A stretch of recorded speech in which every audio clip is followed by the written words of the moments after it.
കേരളത്തിലെ വന്യജീവി സങ്കേതങ്ങളിൽ നമ്മളധികം കേൾക്കാത്തതോ എക്സ്പ്ലോർ ചെയ്യാത്തതോ ആയിട്ടുള്ള സ്ഥലമായിരിക്കും ചിമ്മിണി wild life sanctuary.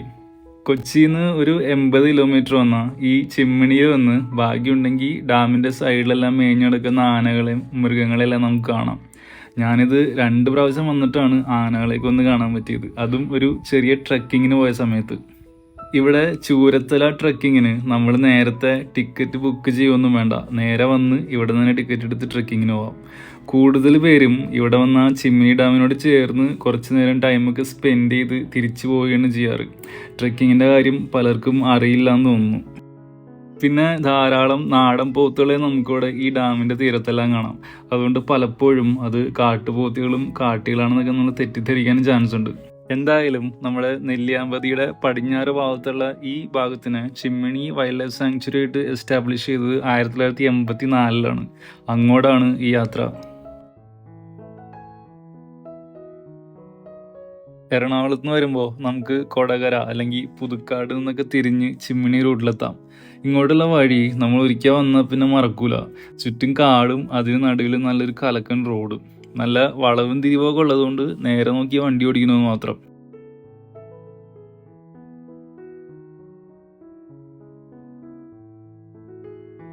കാടായതുകൊണ്ട് electric fencing ആണ് 2 സൈഡിലും. ഇടയ്ക്ക് എല്ലായിടത്തും എലിഫന്റ് ക്രോസിംഗ് സോൺ എന്ന് എഴുതി വെച്ചേക്കുന്നത് കാണാം. നമ്മളീ പോകുന്ന സ്ഥലത്തിന് ചിമ്മിണി എന്ന് പേരിട്ട് വിളിക്കുമെങ്കിലും നമ്മുടെ ഷോളയാറും പീച്ചി വഴനി വൈൽഡ് ലൈഫ് സാങ്ച്വറിയും നെല്ലിയാമ്പതിയും പറമ്പികളും എല്ലാം കാട് വഴി ഇങ്ങോട്ട് കണക്റ്റഡ് ആണ്. അതായത് ആനയ്ക്കും കടുവയ്ക്കും പുലിക്കും ഒന്നും ഒരു ഇമാജിനറി ബോർഡറൊന്നുമില്ല, ഇവരെല്ലാവരും ജീവിക്കുന്ന സ്ഥലങ്ങൾ തന്നെയാണിത്.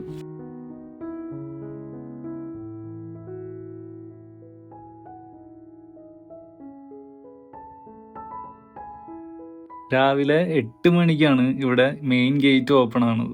പക്ഷെ ഞാൻ കുറച്ച് നേരത്തെ പോയി. രാവിലെ ആയതുകൊണ്ട് പക്ഷികളൊക്കെ ഫുൾ ഓണാണ്. നമ്മുടെ പശ്ചിമഘട്ടത്തിൽ മാത്രം കാണുന്ന എൻഡമിക് ആയിട്ടുള്ളൊരു പക്ഷിയാണ് ഈ മലബാർ ഗ്രേ ഹോൺബിൽ, കോഴി വേഴാമ്പൽ. മിക്ക സമയത്തും ഇങ്ങനെ കുറച്ച് തിക്കായിട്ടുള്ള കാനോപ്പി ഏരിയയിലായിരിക്കും ഇവരെ കാണാറ്. ഇവരുടെ നെസ്റ്റിങ്ങും കാര്യങ്ങളും എല്ലാം നമ്മുടെ മലമുഴക്കി വേഴാമ്പലിനെ പോലെ തന്നെയാണെങ്കിലും ഇവരുടെ ബീക്കിൻ്റെ മുകളിൽ മറ്റ് വേഴാമ്പലുകളെ പോലെ ആ ഒരു കാസ്ക് ഉണ്ടാവില്ല, അല്ലെങ്കിൽ ആ ഹെൽമെറ്റ് പോലെ ഇരിക്കുന്ന ഒരു സാധനം. അതുകൊണ്ടാണോ എന്നറിയില്ല ഇവരെ കോഴി വേഴാമ്പൽ എന്ന് വിളിക്കുന്നത്. ഒരു 8:15 ആയപ്പോൾ ഗേറ്റൊക്കെ ഓപ്പണായി അകത്തേക്ക് കയറ്റിയിട്ടു. വീക്ക് ഡേ സമയമായതുകൊണ്ട് തിരക്കും കാര്യങ്ങളൊന്നുമില്ല. ചിമ്മിണിയിലെ പ്രൈമറി അട്രാക്ഷൻ എല്ലാവർക്കും ഈ ഡാമും റിസർവോയറും തന്നെ ആയിരിക്കും. 1975 തുടങ്ങി 96 ചിമ്മിനി ഡാമിൻ്റെ പണി കഴിഞ്ഞത്. കൃഷി ആവശ്യങ്ങൾക്കും ഇറിഗേഷനൊക്കെ ആയിട്ടാണ് ഈ ഡാം ആദ്യം ഡിസൈൻ ചെയ്ത് പണിതെങ്കിലും ഇന്ന് ചിമ്മിണി ഹൈഡ്രോ ഇലക്ട്രിക് പ്രൊജക്റ്റ് വഴി ഇവിടുന്ന് ഇലക്ട്രിസിറ്റിയും പ്രൊഡ്യൂസ് ചെയ്യുന്നുണ്ട്. 8:30 അകത്തേക്ക് കയറ്റി വിട്ടെങ്കിലും ട്രെക്കിങ്ങിന് പോകാനും ടിക്കറ്റ് എടുക്കാനും ഒക്കെ ഓഫീസ് ഓപ്പൺ ആകണം. അതിന് 9:30-10 മണിയെങ്കിലും ആകണം. നമ്മുടെ ഈ ഡാമിൻ്റെ റിസർവോയറിൻ്റെ അപ്പുറത്തെ സൈഡിൽ കാട്ടുകൾ നിൽക്കുന്ന പോലെ തോന്നിയിട്ടാണ് ഞാൻ കുറേ നേരം ക്യാമറ ഇങ്ങനെ സൂം ചെയ്ത് വെച്ച് നോക്കിയിരുന്നു. കുറച്ച് കഴിഞ്ഞ് ഒരു ഡൗട്ടായിട്ട് സൂക്ഷിച്ച് നോക്കിയപ്പോഴാണ് മനസ്സിലായത് നമ്മുടെ നാടൻ പോത്തുകളെ കാട്ടിലേക്ക് അഴിച്ചു വിട്ടേക്കുന്നതാണ്. ഒരു നാഷണൽ പാർക്കും വൈൽഡ് ലൈഫ് സാങ്ച്വറിയും തമ്മിലുള്ള പല വ്യത്യാസങ്ങളിൽ ഒന്ന് നമുക്ക് ഇതിൽ നിന്ന് തന്നെ മനസ്സിലാക്കാം. സ്ട്രിക്റ്റ് ആയിട്ടുള്ള റെഗുലേഷൻസിലായിരിക്കും ഒരു നാഷണൽ പാർക്ക് വർക്കാവുന്നത്. മനുഷ്യൻ്റെ ഇടപെടലുകൾക്ക് കർശനമായിട്ടുള്ള നിരോധനങ്ങളായിരിക്കും നാഷണൽ പാർക്കുകളിലുള്ളത്. അതുപോലെ ഗ്രേസിങ്, ഈ നാട്ടുമൃഗങ്ങളുടെ പ്രസൻസ് എല്ലാം നാഷണൽ പാർക്കുകളിൽ വളരെ കുറവായിരിക്കും. ചിമ്മിണി ഒരു വൈൽഡ് ലൈഫ് സാങ്ച്വറിയാണ്. ഇവിടെ ഒരു നാഷണൽ പാർക്കായിട്ട് കമ്പയർ ചെയ്ത് കഴിഞ്ഞാൽ റെസ്ട്രിക്ഷൻസ് കുറച്ചും കൂടി കുറവാണെന്ന് നമുക്ക് പറയാം. ഞാൻ പറഞ്ഞു വരുന്നത് ഈ കാരണങ്ങൾ കൊണ്ടൊക്കെ തന്നെ ആയിരിക്കാം നമുക്കിവിടെ നാട്ടുപോത്തുകളെയും എരുമകളെല്ലാം ഒരുപാട് കാണാൻ പറ്റും. ഇതിൽ കൂടുതലും ഓണർമാരൊന്നും ഇല്ലാതെ അലഞ്ഞു നടക്കുന്നവരാണെന്നാണ് നമ്മുടെ ഇവിടുത്തെ ഓഫീസിലെ ഗൈഡുമാരെല്ലാം പറഞ്ഞത്.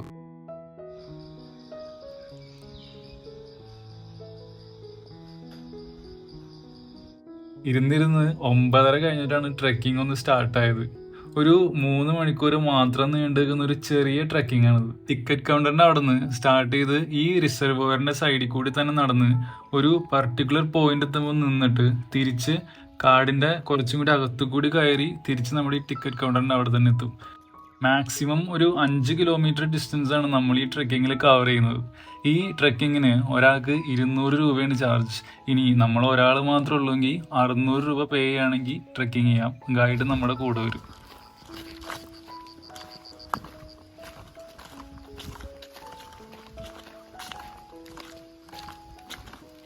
നമ്മൾ ആനകളെയും മൃഗങ്ങളെല്ലാം കാണാമെന്ന് പറഞ്ഞ് വരുമ്പോഴും ചിമ്മിണിയിലെ ഏറ്റവും വലിയ പ്രത്യേകത ഇവിടെ കണ്ടുവരുന്ന ചിത്രശലഭങ്ങളും പക്ഷികളും ഒക്കെ തന്നെ ആയിരിക്കും. സദേൺ ബേർഡ് വിങ്ങിൻ്റെയും ടൈലർ ജയുടെ എല്ലാം ഫോട്ടോസ് നമ്മുടെ ഗൈഡ് തന്നെ ക്യാമറയിൽ എടുത്തിരുന്നത് തന്നെ കാണിച്ചു തന്നിരുന്നു. നമ്മളങ്ങനെ നടക്കുന്നതിനിടയ്ക്ക് ഒരു സ്മെല്ല് വന്നുകൊണ്ട് നോക്കിയപ്പോഴാണ് ഒരു മാനിൻ്റെ ബോഡി അഴുകി ഈച്ചയൊക്കെ അരിച്ചു കിടക്കുന്നു. കാട്ടുനായ്ക്കൾ വലിച്ചുകൊണ്ടിട്ടാന്നാണ് പറഞ്ഞത്. സാമ്പാർ ഡിയർ അല്ല, സ്പോട്ടഡ് ഡിയർ ആണ്. ചിമ്മിണിയിൽ ബിഗ് കാറ്റ്സിന്റെ പ്രസൻസിന് കുറവൊന്നുമില്ല. നമ്മൾ നേരത്തെ പറഞ്ഞതുപോലെ പറമ്പികളും നെല്ലിയാമ്പതി എല്ലാം കാട് വഴി ചിമ്മിണിയായിട്ട് ഡയറക്റ്റ്ലി കണക്റ്റഡ് ആണ്. കടുവകളും സ്പോട്ട് ചെയ്തതായിട്ട് അറിയില്ലെങ്കിലും അവരുടെ കാൽപ്പാടുകളെല്ലാം ഇവിടെ പലയിടത്തും കാണാറുണ്ടെന്നാണ് നമ്മുടെ ഗൈഡ് പറഞ്ഞത്. പക്ഷെ പുലികളെ കാണാറുണ്ടത്രേ. അതായത് ഇവിടുത്തെ ആൾക്കാർ തന്നെ ഫോണിലെല്ലാം എടുത്ത വീഡിയോവും നമ്മുടെ ഗൈഡിന്റെ ഫോണിൽ കണ്ടായിരുന്നു. ഒരു മലയെണ്ണാൻ നമ്മുടെ തലയുടെ മുകളിൽ തന്നെ ഇരിപ്പുണ്ട്. പക്ഷെ നല്ല ഉയരത്തില് ഈ തിക്കറ്റ്സിന്റെ ഒക്കെ ഇടയിലായതുകൊണ്ട് കാണാൻ പറ്റണില്ല.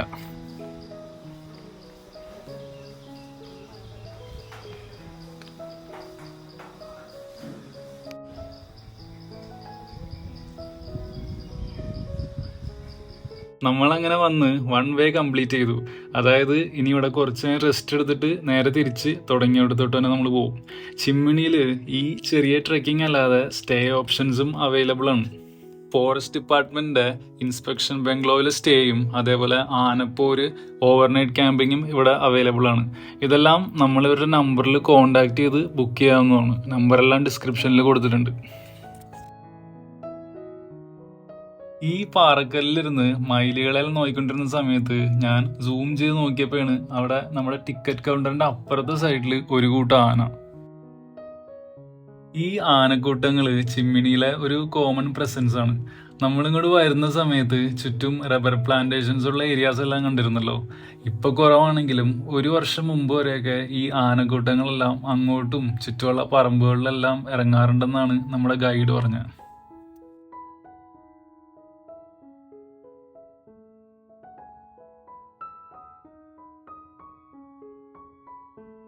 ഇത്രയും ആനകളെ ഇവിടെ ഒരുമിച്ച് കാണാൻ പറ്റുമെന്ന് ഞാൻ ഒരിക്കലും പ്രതീക്ഷിച്ചല്ല. തീരെ ചെറിയൊരു കുഞ്ഞുൾപ്പെടെ 10ൽ കൂടുതൽ ആനകൾ എന്തായാലും ഉണ്ട്. പ്രൊജക്ട് ടൈഗർന്ന് നമ്മളെല്ലാവരും കേട്ടിട്ടുണ്ടാവുമല്ലോ. ബംഗാൾ ടൈഗേഴ്സിന്റെ പ്രൊട്ടക്ഷനും കൺസർവേഷനും ഒക്കെ വേണ്ടി 1973 തുടങ്ങിയ ഗവൺമെന്റ് ഓഫ് ഇന്ത്യയുടെ ഇനീഷ്യേറ്റീവാണ് പ്രൊജക്ട് ടൈഗർ. 9 ടൈഗർ റിസർവ് ആയിട്ട് തുടങ്ങിയിട്ട് ഇന്ന് 50 ടൈഗർ റിസർവുകളാണ് പ്രൊജക്ട് ടൈഗറിലുള്ളത്. അതുപോലെ നമ്മുടെ ഏഷ്യൻ എലിഫൻസിന് വേണ്ടി 1992 തുടങ്ങിയ ഇനീഷ്യേറ്റീവാണ് പ്രൊജക്ട് എലിഫന്റ്. ഏഷ്യൻ ആനകളുടെ 60% മുകളിലും പോപ്പുലേഷൻ നമ്മുടെ ഇന്ത്യയിലാണ്. ഇന്ന് 14 സംസ്ഥാനങ്ങളിലായിട്ട് 32 എലിഫന്റ് റിസർവുകളാണ് ഇന്ത്യയിലുള്ളത്. വയനാട് എലിഫന്റ് റിസർവും നീൽഗിരി എലിഫന്റ് റിസർവും എല്ലാം അതിൽ പെടും.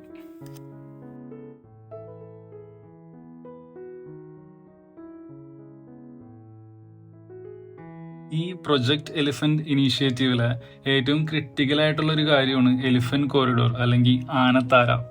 നാട്ടിലേക്കും റെയിൽവേ ലൈനുകളിലേക്കും കൃഷിസ്ഥലങ്ങളിലേക്കൊക്കെ വരാതെ തന്നെ ആനങ്ങൾക്ക് കാട്ടിൽ നിന്ന് ഒരു സ്ഥലത്തു നിന്ന് മറ്റൊരു സ്ഥലത്തേക്ക് മൈഗ്രേറ്റ് ചെയ്യാനുള്ളൊരു കോറിഡോർ. നമ്മുടെ അടുത്തുള്ള അങ്ങനെ മെയിനായിട്ടുള്ള ചില കോറിഡോർസ് ആണ് ഈ ചിമ്മിണി പീച്ചി ആനത്താര, പിന്നെ പറമ്പിക്കുളം ആനമല നെല്ലിയാമ്പതി, അതുപോലെ നിലമ്പൂർ സൈലന്റ് വാലി കോയമ്പത്തൂരല്ല. പക്ഷെ ഇതില് കോയമ്പത്തൂർ വാളയാർ ഭാഗത്തൊക്കെ ഇപ്പോഴും ആനേനെ ട്രെയിൻ ഇടിച്ചു എന്നുള്ള വാർത്ത നമ്മൾ കേൾക്കാറുണ്ട്.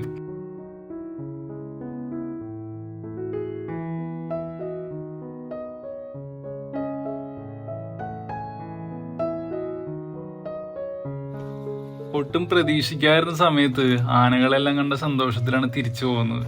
നമ്മൾ വന്ന വഴിയല്ല തിരിച്ചു പോണേ, കാടിന്റെ കുറച്ചും കൂടി അകത്തു കൂടി കയറി വേണം തിരിച്ചു പോകാൻ. കുറച്ചും കൂടി കുത്തനുള്ള പ്രദേശങ്ങളിൽ കൂടിയാണ് നമ്മൾ അങ്ങോട്ട് പോകുമ്പോൾ നടക്കേണ്ടത്. അതുകൊണ്ട് ഇങ്ങോട്ട് വന്നതുപോലെ അത്ര എളുപ്പമായിരിക്കില്ല തിരിച്ചു പോകാൻ. പിന്നെ നമ്മൾ ട്രെക്കിംഗ് സ്റ്റാർട്ട് ചെയ്തത് തന്നെ 10 മണിയോട് കൂടിയാണ്. അതുകൊണ്ട് തന്നെ ഇനി പക്ഷികളെല്ലാം കാണാനുള്ള ചാൻസും വളരെ കുറവാണ്.